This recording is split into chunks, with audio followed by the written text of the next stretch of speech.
As I take a walk down this old logging road, I'll show you some of the trees that are common on my property. Here's a sugar maple.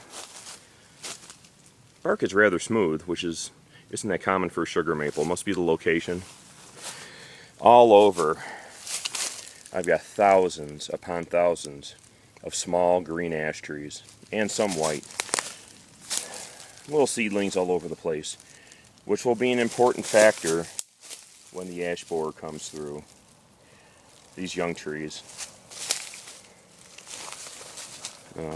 Hopefully, maybe after the ash borer does its damage, they'll decline, and then maybe the young ashes will grow up healthy. Here's a red maple.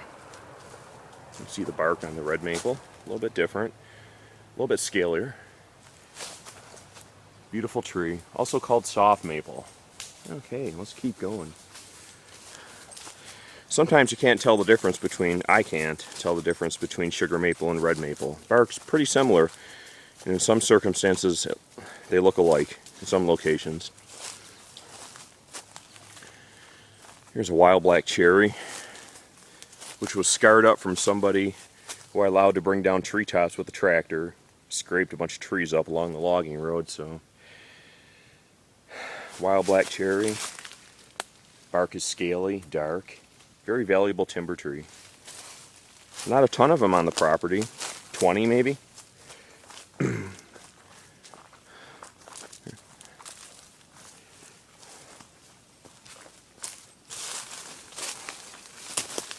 Here's a red oak. Deeply furrowed bark. I don't know why they did this when they timbered, but this tree had a double trunk. They just removed one, and they cut into the other one somewhat, and they left this.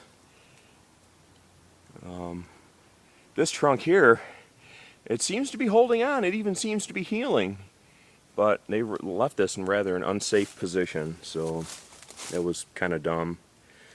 But hey, it wasn't me who had the property timbered. It was the previous owners. That's a red oak, because I wouldn't allow that.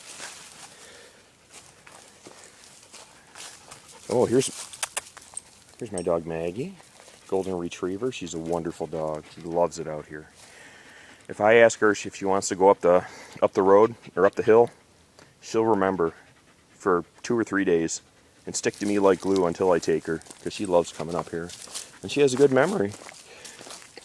Here's another black cherry that was damaged by the person bringing treetops down the hill. Same scaly, flaky, dark bark. Okay, I'm going to take you to my largest chestnut tree, American chestnut, on the property. It's right over here. Trying to hold the camera as steady as I can. Oh, there's a cucumber magnolia. I like to see those. I'll show you another cucumber magnolia in a few minutes. This is the largest American chestnut tree I have on the property. It's about 8 feet tall. This one's incurred a bit more insect damage. I cleared out a little area for it so it could get some sun, but not too much of it's cleared out, so I don't want the deer attracted. Let me pull a branch down. Like I said, this one's about 8 feet tall. And this one is getting the American chestnut. This one is getting the leaves that resemble the wild American chestnut. Large, a little bit, tiny bit glossy. American chestnut trees are odd in that sometimes quite a few of the leaves come out deformed, but doesn't really signify anything as far as the health of the tree goes. I don't know why they do that.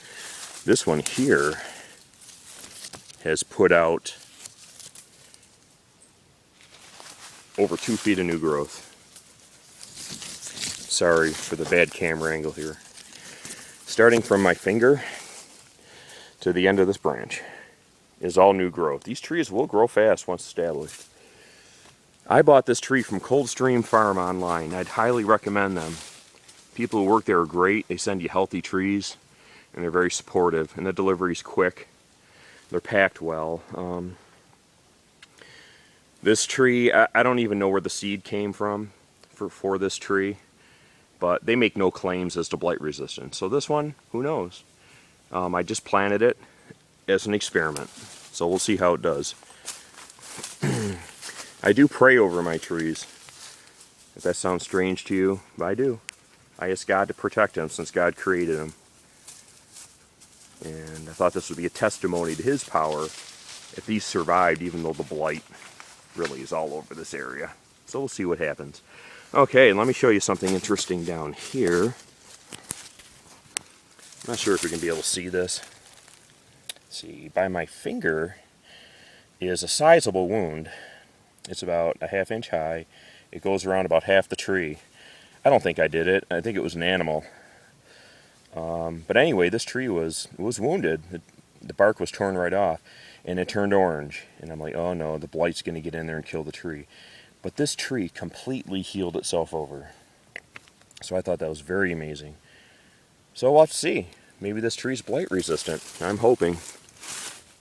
Alright, back up again. My 8-foot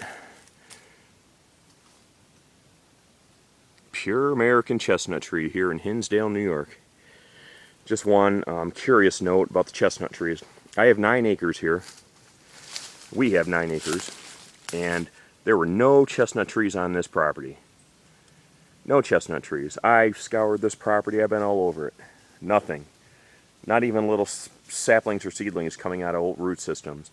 But if you go 200 or 300 feet down the road, there are a whole bunch of them sprouting near the side of the road from old root systems. They get 10 to 15 feet high.